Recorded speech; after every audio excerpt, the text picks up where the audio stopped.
இன்றைய தினம் நம்முடைய ஒப்பாரும் மிக்காரும் மிக்க தலைவர், தமிழ் இனத்தினுடைய தலைவர், மானமுள்ள சமுதாயமாக இந்த தமிழ் சமுதாயத்தை மாற்ற வேண்டும் என்பதில் உறுதியுடன் வாழ்ந்து கொண்டிருக்கின்ற தலைவர், நம்முடைய தமிழகத்தினுடைய முதல்வர் மாண்புமிகு தளபதி அவர்கள் முன்னிலையில் திராவிட முன்னேற்றக் கழகத்தில் என்னை இணைத்துக் கொண்டேன். இதற்கு பல காரணங்கள் பத்திரிகையாளர்கள் தங்களுடைய இஷ்டப்படி சொல்கிறார்கள். அது காரணமல்ல. கருத்தியல் ரீதியாக நாங்களெல்லாம் பேரறிஞர் அண்ணாவின் தலைமையில், அதற்கு பிறகு வந்த தலைவர்களுடைய தலைமையில் கருத்தியல் ரீதியாக நாங்கள் எல்லாம் வாழ்ந்தவர்கள். இந்திய எதிர்ப்பு போராட்டத்திலிருந்து நான் அரசியலில் இருக்கிறேன். எனவே அதற்கு புறம்பாக இப்போது அதிமுக இருக்கிறது. அது தன்னுடைய கொள்கையிலிருந்து தடம் புரண்டு இப்போது பிஜேபியின் கையில் சிக்கி இருக்கிறது. கூட்டணி எல்லாம் அங்கு கிடையாது. அமித்ஷா தெளிவாக சொல்லிவிட்டார், என்டிஏ கூட்டணி ஆட்சிதான், அதில் பிஜேபியும் இடம்பெறும் என்று அவர் சொல்லிவிட்டார். ஒரு இடத்தில் கூட 3 முறை அவர் பேட்டி தந்திருக்கிறார். ஒரு இடத்தில் கூட திரு அமித்ஷா அவர்கள் அண்ணன் எடப்பாடி பழனிசாமி அவர்களுடைய பெயரை இவர்தான் முதலமைச்சர் வேட்பாளர் என்று குறிப்பிடவில்லை. ஒன்றை நீங்கள் பார்க்க வேண்டும். ஒரு 10 நாள் அவர் 10-12 நாட்கள் திரு எடப்பாடி பழனிசாமி அவர்கள் தன்னுடைய டூர் புரோகிராமை செய்து கொண்டே வருகிறார்.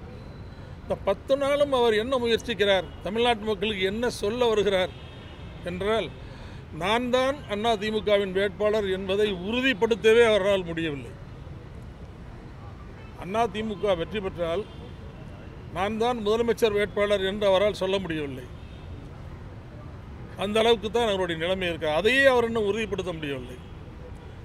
பாகிஸ்தானுக்கும் இந்தியாவுக்கும் இருக்கிற போரை நான் தான் நிறுத்தினேன் என்று ஒரு 20 முறையாவது சொல்லியிருப்பார் ட்ரம்ப். யாராவது கேட்டார்களா?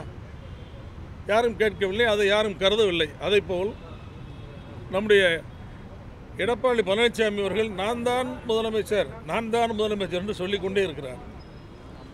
இந்த கூட்டணியை பற்றி நாங்கள் ஏற்கனவே சொல்லியிருக்கிறோம். இது அதிமுகவில் சேர்ந்தால் அதிமுகவை சீரழிப்பதற்குத்தான் பிஜேபி அதிமுகவோடு சேர்கிறது. இதற்கு ஏராளமான முன்னுதாரணங்கள் இருக்கின்றன. மம்தா பானர்ஜியை விட ஒரு போல்டான லீடர் இந்த இந்திய துணைக்கண்டத்திலே இல்லை. மம்தா பானர்ஜி கட்சியை இவர்கள் உடைத்து சிதைத்து அங்கு 2ஆம் கட்ட தலைவராக இருந்த சுவேந்து அதிகாரியை அதிலிருந்து பிரித்து மம்தா பானர்ஜிக்கு எதிராகவே நிற்க வைத்து மம்தா பானர்ஜியை தோற்கடித்து கடந்த தேர்தலில், அதற்கு பிறகு மம்தா பானர்ஜியினுடைய கட்சி வெற்றி பெற்ற காரணத்தால் அவர் முதலமைச்சராக வந்தார். அவர் இடைத்தேர்தலில் போட்டியிட்டு வெற்றி பெற்றார். அதேபோல் தான் நம்முடைய தேவகவுடா அவர்களுடைய மகன் குமாரசாமி பிஜேபியோடு கூட்டணி. அவர் என்னானது? குமாரசாமி இப்போது எங்கே இருக்கிறார்? ஒன்றுமே தெரியவில்லை. அதே போல் நம்முடைய உத்தவ் தாக்கரே, அவர் என்னானது? அவருடைய ஆட்சி என்னானது? எத்தனை பேர் வைத்திருந்த மிக அருமையான கட்சி அந்த கட்சியை அழித்து விட்டார்கள். அதே போல் எந்த கட்சியில் இவர்கள் சேர்ந்தாலும் சரி, அந்த கட்சியை அழிப்பது தான் அவருடைய நோக்கம். இப்போது அதிமுகவை அழித்துவிட்டு அதற்கு பிறகு திமுகவோடு ஃபைட் பண்ண வேண்டும் என்பதுதான் அவருடைய அஜெண்டா. அந்த அஜெண்டாவைத்தான் அவர்கள் நிறைவேற்றி கொண்டிருக்கிறார்கள். பிஜேபியில் அந்த அஜெண்டா தான் இப்போது, அதைத்தான் அவர்கள் நிறைவேற்றி கொண்டிருக்கிறார்கள். ஒரு இடத்தில் கூட நம்முடைய உள்துறை அமைச்சர் அமித்ஷா அவர்கள் எடப்பாடி பழனிசாமி தான் முதலமைச்சர் என்று சொல்லவில்லை. என்டிஏ கூட்டணி ஆட்சி நடக்கும், என்டிஏ கூட்டணி ஆட்சியை பிடிக்கும், அந்த கூட்டணியில் பிஜேபியும் இடம்பெறும் என்றுதான் அவர் சொல்லிக் கொண்டிருக்கிறார். ஆனால் இதை நேற்றைய தினம் கேட்டபோது நம்முடைய எடப்பாடி பழனிசாமி சொல்கிறார், ஆட்சியில் பங்கு கொடுப்பதற்கு நாங்கள் ஏமாளி அல்ல என்று நேற்று தான் சொல்கிறார். ஆட்சியில் பங்கு கொடுப்பதற்கு நாங்கள் ஒன்றும் ஏமாளி அல்ல என்று நேற்று தான் சொல்லியிருக்கிறார். இது என்ன தாக்கத்தை ஏற்படுத்துமோ இன்னும் தெரியவில்லை. பிஜேபியை பொறுத்தவரை தமிழ்நாட்டிலே அது ஒரு நெகட்டிவ் ஃபோர்ஸ். அதை கண்டிப்பாக மக்கள் ஏற்றுக்கொள்ள மாட்டார்கள். எனவேதான் நான் எவ்வளவோ சொல்லி பார்த்தேன், கட்சியை காப்பாற்ற வேண்டுமே என்று என் மனதில் உள்ள ஆதங்கத்தை எல்லாம் சொல்லி பார்த்தேன். அதையெல்லாம் அவர்கள் கேட்பதற்கு தயாராக இல்லை. எனவேதான் வேறு வழி இல்லாமல் அங்கிருந்து அடுத்த என்னுடைய சாய்ஸ், அடுத்த ஆப்ஷன் எனக்கு இருக்கின்ற ஒரே ஆப்ஷன் திராவிட முன்னேற்ற கழகம்தான். நம்முடைய அன்பிற்குரிய அண்ணன் அவர்கள் தான் அதில் அடுத்த சாய்ஸாக இருக்கிறார்கள். எனவே தான் நான் நம்முடைய தளபதி அவர்கள் தலைமையில் இங்கு வந்து இணைந்திருக்கிறேன். நிச்சயமாக தளபதி அவர்கள் தான் மீண்டும் முதலமைச்சராக வருவார், அதில் எந்த சந்தேகமும் இல்லை. இதை எப்படி நான் சொல்கிறேன் என்றால், தமிழ்நாட்டு மக்கள் எப்படி வாக்களிக்கிறார்கள் என்றால், ஒரு தலைவர் மீது நம்பிக்கை வைத்துத்தான் அந்த கட்சிக்கு வாக்களிக்கிறார்கள். 1967ஆம் ஆண்டு பேரறிஞர் அண்ணாவை சுற்றி இருந்த மிக முக்கியமான தலைவர்களை நீங்கள் பார்ப்பீர்களேயானால், ராஜாஜி இருந்தார், மாபோசி இருந்தார், நம்முடைய காகிதம் இல்லத்து இருந்தார், நம்முடைய மிகப்பெரிய தலைவர்கள் சீபா ஆதித்தனார் இருந்தார், லெஃப்ட் ரைட்டு எல்லாம் இருந்தது, கல்யாண சுந்தரம் இருந்தார், ராமமூர்த்தி, இவர்களெல்லாம் இருந்தார்கள். இவர்களுடைய அணி மிகப்பெரிய அருமையான அணி என்பதால் அந்த அணியை மக்கள் ஆதரித்தார்கள். அதற்கு பிறகு 71 தேர்தலில் டாக்டர் கலைஞர் அவர்களும் புரட்சித் தலைவர் எம்ஜிஆர் அவர்களும் சேர்ந்து அந்த 71 தேர்தலை சந்தித்த காரணத்தால் மிகப்பெரிய வெற்றியை அந்த தேர்தலில் தந்தார்கள். அதற்கு பிறகு நீங்கள் பாருங்கள், யாருக்கு ஓட்டு? அம்மாவுடைய தலைமைக்கு ஓட்டு, அப்படி இல்லைன்றால் கலைஞருடைய தலைமைக்கு ஓட்டு, கலைஞருடைய தலைமைக்கு ஓட்டு, அப்படி இல்லைன்றால் அம்மாவுடைய தலைமைக்கு ஓட்டு. ஆக அந்த ஒரு தலைவரின் மீது மக்கள் வைத்திருக்கிற அன்பின் அடையாளமாகத்தான் ஆட்சி இங்கு நடைபெறுகிறது. இப்போது நான் கேட்கின்ற கேள்வி ஒரே கேள்விதான். இப்போது தமிழ்நாட்டில் நம்முடைய தளபதி ஸ்டாலின் அவர்களுக்கு இணையான தலைவர் யார்? சொல்லுங்கள் பார்க்கலாம். யாரும் இல்லை. எடப்பாடியா அல்லது நம்முடைய முதலமைச்சர் ஸ்டாலின் அவர்களா என்றால், எடப்பாடி அவர்களை விட 15% அதிகமான வாக்குகளை பெற்று நம்முடைய தளபதி ஸ்டாலின் அவர்கள் தான் முதலமைச்சராக வருவார். ஏனென்றால் மக்கள் அவர் மீது வைத்திருக்கிற நம்பிக்கை தான் இதற்கு காரணம். இவருக்கு இணையான தலைவர்கள் அதிமுகவிலே இல்லை. அது இனிமேல் வருவார்களா என்பதும் சந்தேகம்தான்.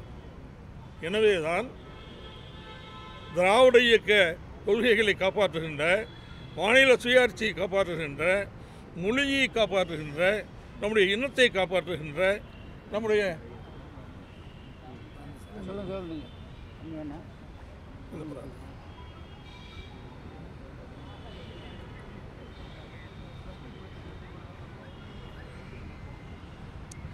மொழிக்கு ஆபத்து வருகிற போது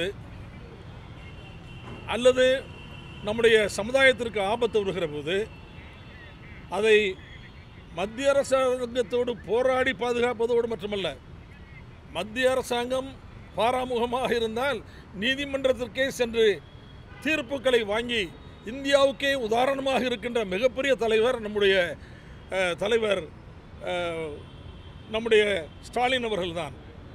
எனவே அது எல்லோருக்கும் தெரியும்.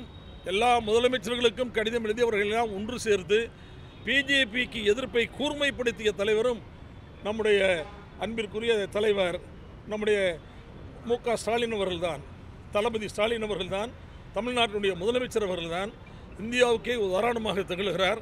எனவே இப்படிப்பட்ட ஒரு முதலமைச்சர் மீண்டும் வர வேண்டும் என்றுதான் மக்கள் விரும்புவார்கள். கண்டிப்பாக மிகப்பெரிய வெற்றியை தருவார்கள் என்பதை இந்த நேரத்தில் தெரிவித்துக் கொள்கிறேன். இந்த பயணத்தில் என்னை இணைத்து கொண்ட, கருத்தியல் ரீதியாக பயணிப்பதற்கு என்னை சேர்த்து கொள்ளுங்கள் என்று நான் கேட்டபோது என்னை அன்போடு வரவேற்று என்னை இணைத்து கொண்ட நம்முடைய மாண்புமிகு முதலமைச்சர் அவர்களுக்கு இந்த நேரத்தில் என்னுடைய நன்றியை, வணக்கத்தை அன்போடு தெரிவித்துக் கொள்கிறேன். அதிமுக பாஜக கூட்டணி சேர்ந்ததுனால உங்களை போன்ற மூத்த நிர்வாகிகள் தொடர்ந்து அதிருப்தியில தான் இருந்தாங்க. இப்பயும் இருக்காங்க. அவர்களை திமுகவிற்கு அழைப்பதற்கான ஒரு முயற்சிகளை முன்னெடுப்புகளை இருப்பீங்களா? இல்லை, அது அவங்கவுங்களுக்கு தெரியும். எல்லாரும் மன வருத்தத்தோடு தான் இருக்கிறாங்க. ஏன்னா எப்படியாவது பிஜேபி அதிமுகவை அழித்து விடும், அது எல்லோருக்கும் தெரியும். இன்று வரை கூட்டணி என்று சொல்கிறார்களே தவிர இந்த கூட்டணிக்கு தலைவர் யார், கூட்டணிக்கு தலைமை தாங்குவது இவர் நம்முடைய எடப்பாடி என்று அமித்ஷா சொன்னாரே தவிர முதலமைச்சர் வேட்பாளர் எடப்பாடி தான் என்று அமித்ஷா ஒரு இடத்தில் கூட சொல்லவில்லை. இதெல்லாம் அவர்களுக்கு தெரியும். இவ்வளவு நெருக்கடிக்கு இடையில அதிமுக கூட்டணியில் பாஜக சேர்வதற்கான காரணம் என்ன? அதிமுகவை அழிக்க வேண்டும் என்பதுதான். இந்த தேர்தலில் வெற்றி பெற வேண்டும் என்பது அவருடைய நோக்கம் அல்ல. இல்லை, நான் என்ன கேட்குறேன்னா, அது நீங்கள் you please ask this question to Edappadi.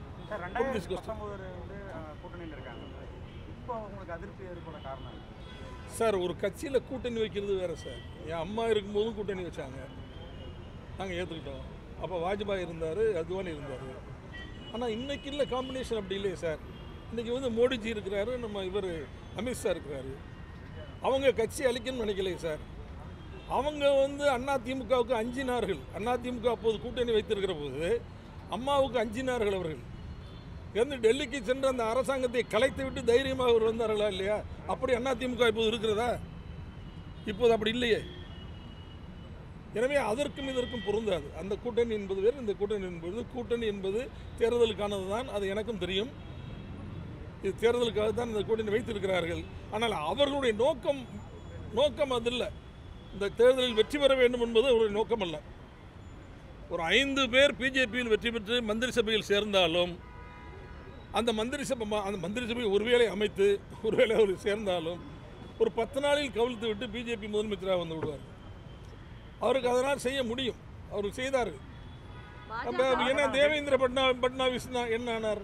நீங்கள் ஏக்நாத் ஷிண்டே தான் முதலமைச்சர் என்று தானே பிரச்சாரம் பண்ணி கொண்டே போனார்கள். பிரச்சாரம் முடிந்தது, வாக்கு எண்ணிக்கை முடிந்தது. அதற்கு பிறகு என்ன செய்தார்கள்? நாங்கள் தான் அதிகமாக வந்தோம் என்று பட்னாவிஸை முதலமைச்சராக்கிவிட்டு ஷிண்டேயை கீழே தள்ளினார்களா இல்லையா? அப்போதுதான். இப்போது நான் உங்களுக்கு இன்னொரு செய்தியை சொல்ல விரும்புகிறேன். பிஜேபியினுடைய தலைவர் நம்முடைய நேனார் நாகேந்திரன் அவர் என்ன சொல்கிறார்? இந்த தேர்தல் எங்களுக்கு முக்கியம் இல்லை, அடுத்த பார்லிமெண்ட் தேர்தல் தான் எங்களுக்கு முக்கியம் என்கிறார். அதிமுக கூட்டணியில் பிரம்மாண்டமான கட்சிகள் இணையம் சொல்லி பிரச்சாரத்தில் முன்வைக்கிறாரு. பிரம்மாண்டமான கட்சி 2 கட்சி தான். ஒன்று அதிமுக, இன்னொன்று திமுக. வேற என்ன பிரம்மாண்டமான கட்சி தமிழ்நாட்டில் இருக்கு? நீங்களே சொல்லுங்க. உங்களுடைய கருத்தை எடப்பாடி பழனிசாமி உதாசனப்படுத்தினாரா? ஏன்னா 2021 இதே போல ஒரு கருத்தை நீங்க சொன்னீங்க. அப்போ நிர்வாகிகளுடைய கருத்தை கேட்க முடியாத அளவுக்கு எடப்பாடி பழனிசாமி இருக்காரு. கேட்க மாட்டார். நான் ஏன் பேச மட்டும் இல்லைங்க, 7 முன்னாள் அமைச்சர்கள் அண்ணன் எடப்பாடி பழனிசாமி அவர்களை சந்தித்து அதிமுகவில் ஒற்றுமை வேண்டும், அதிமுக மீண்டும் உயிர் பெற்று எழ வேண்டுமானால் அதற்கு சில யுக்திகளை நாம் கடைப்பிடிக்க வேண்டும் என்று சொன்னார்கள். 3 மணி நேரம் விவாதம் அவருடைய வீட்டிலேயே நடந்தது. அந்த விவாதத்தில் கலந்து கொண்ட ஒரு அமைச்சரை என்னிடம் சொன்னார், என்ன நடந்தது என்று சொன்னார். கடைசி வரை எடப்பாடியார் அவர்கள் ஒப்புக்கொள்ளவில்லை. இவர் வெளியில்லை என்று விட்டுவிட்டார். அவர் இது எதையும் ஏற்றுக்கொள்ள மாட்டார். அதிமுக முழுக்க பாஜகவின் கட்டுப்பாட்டில் தான் இருக்கா? இல்லை, அதுக்கு என்ன காரணம்? அதிமுக முழுக்க பாஜகவின் கட்டுப்பாட்டுக்கு போயிருச்சா? இதுக்கு என்ன காரணமா இருக்கு? மக்கள் என்ன நினைக்கிறாங்க? பாஜகவும் அதிமுகவும் இணைந்த பிறகு மக்கள் விரும்பல சார். தமிழ்நாட்டு மக்கள் அந்த கூட்டணியை விரும்பவில்லை. டெல்லிக்கு போயிட்டு எடப்பாடி வீட்டு கதவை தட்டினார். தமிழ்நாட்டோட உரிமைகளை கேட்பதற்காக தான் அவர் எதுக்காக தட்டினான்னு உங்களுக்கே தெரியும். அவர் உண்மை சொல்றாரா பொய் சொல்றாருன்னு உங்களுக்கு தெரியும். இந்த கொஸ்டினை ஏன் என்கிட்ட போடுறீங்க? அதிமுக என்ன சொல்றாங்கன்னா, இப்போ நீங்க திமுகவில் சேர்ந்ததுக்கான காரணம் அவர் மாநிலங்களவை உறுப்பினர் கேட்டாரு, கொடுக்கல, அதனால தான் அவர் திமுகவில் சேர்த்துக்காரு அப்படின்றாங்க. என்ன சார்? இல்லை சார், சந்தர்ப்பவாதின்னு சொல்லி பொன்னையன் சொல்றாரு. பொன்னையன் ஒரு சந்தர்ப்பவாதி ராஜா. சந்தர்ப்பவாதி இல்லை. நான் எனக்கு சந்தர்ப்பவாதிங்கிறதுக்கு சம்பந்தமே இல்லை. நான் கொள்கைவாதி. அது ஏன் பொன்னையன் இப்படி சொல்றாருன்னு எனக்கு தெரியல. சார், உங்களை தொடர்ந்து அதிமுக தலைவர்கள் திமுக அது வாய்ப்பு இருக்கலாம், வரலாம்.